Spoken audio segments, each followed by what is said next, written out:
Salam dostlar, xoş gördük hər birinizi.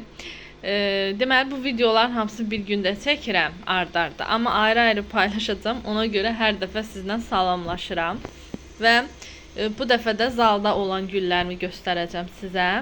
Bunlar amma bu süd kaktuslar məndə kuxnada pəncərənin qabağındadır. Yəni bunlar günəş sevən bitkilərdir.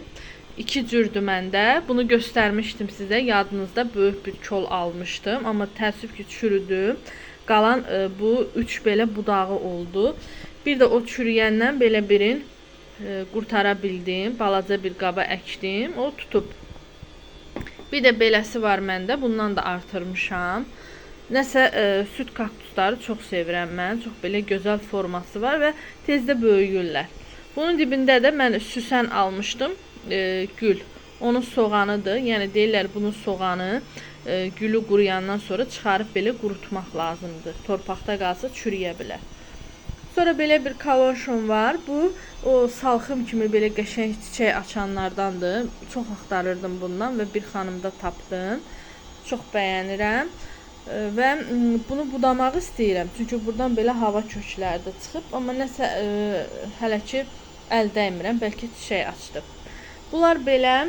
Sonra keçək buradan göstərim sizə zalda olan gülləri. Belə Twistentin qabağına yığmışam. Bu mənim sansiveriyamdır.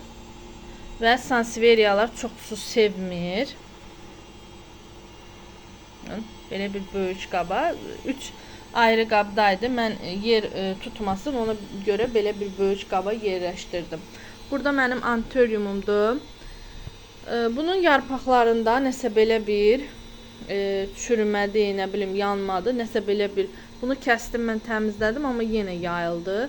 Yəqin ki mən bunun o yarpaqlarını kəsərəm. Torpağını da dəyişmişəm və gətirib belə dibinə düyü, nə bilim arpa, dən falan da tökürəm ki, torpağı biraz belə mümbüddəşsin. Düzdür, alınma torpağı əhmişəm, yaxşı torpağı əhmişəm, amma yenə də. Bu mənim palmamdır. Baxın, yeni yarpağı da çıxır buradan. Bunlar yəni, baxın, belə bir işıq gəlir bir dənə o pəncərədən. Orada belə bitirlər. Burada belə bir sarmaşığım var. Şam belə. Yeni yarpaqlardır. Sonra dua gülüm. Demişdim sizə, bir dənə dua gülü almışdım. Qabını dəyişməmişəm. Çünki xanım deyir ki, yeni ayırıb əkmişəm. Bu onun yeni yarpağıdır. Sonra baxın, bunu da çox bəyənirəm. Belə bir sarmaşıq da var məndə. Alakasiya bu deyəsən Vilivet olanıdır. Qoymuşam o da burada. Bu sarmaşıq da var. Orada o birisi videoda göstərdim. O böyük qabda olanın yarpaqları belə kəsik olandı, amma bu kəsik deyil. Belə bütöv yarpağı olur. Sonra bu alakasiyadır. Bunu da budayıb əkmişdim. Buradan görürsünüz belə yeni yarpaq verəcək.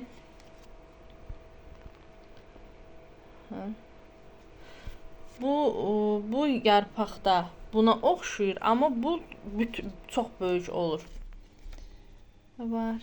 Baxın, hamısı havalar isinir, havalar dəyişir. Fəslə uyğun olaraq yeni yarpaqlar verirlər. Bu singoniumumdur. Bunu da hər dəfə işığa doğru belə fırlayıram. Baxın, belə özü işığa doğru gedir. Mən də fırladıram belə. Baxın, bu fikusumdur mənim.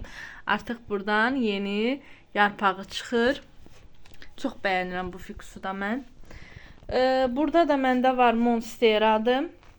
Bu bir yarpağını kəsdim. Çünki çox belə xarab olmuşdu. Həm də belə keçəndə toxunurdu.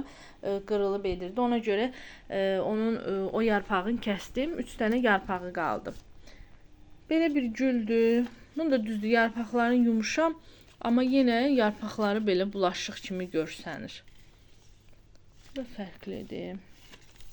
Burada da singoniumlarımdır. 3-4 sort. Yox, harca burada 5 sort singonium var, yarpaqları fərqli-fərqli olanlardan. Sonra göstərim bu hissəni də sizə belə. Burada sansiveriyamdır, böyük sansiveriyamdır mənim. Maşallah çox böyükdür. Onun yanında şefleramı qoymuşam. Sonra belə bir ev yolkasıdır. O da mənə gələndən sonra, bax bu yarpaqlar yeni gələndən sonra olan yarpaqlarıdır. Sonra o fiksu da dəyişdim. Belə bir qaba keçirtdim. Yarpaqlarını qəşəng yudum. Özünə gəlsin. Burada da banan suyu qoymuşam. Yəni banan qabıqlarını atmırıq. Hardasa bir gün ya uzağı 2 gün, ondan çox yox. Suda saxlayırıq və monsteradır, nə bilim bütün ev güllərinə olar, verə bilərsiniz. Mən onun monstera üçün düzəltmişəm ki, o yeni yarpaqlar vermək üçün o sudan tökəcəm. Belə zaldakı güllərim də bu qədərdir. İnşallah ki, buradakı güllərimi də bəyənərsiniz. Belə göstərim sizə. Baxın. Hələlik sağ olun.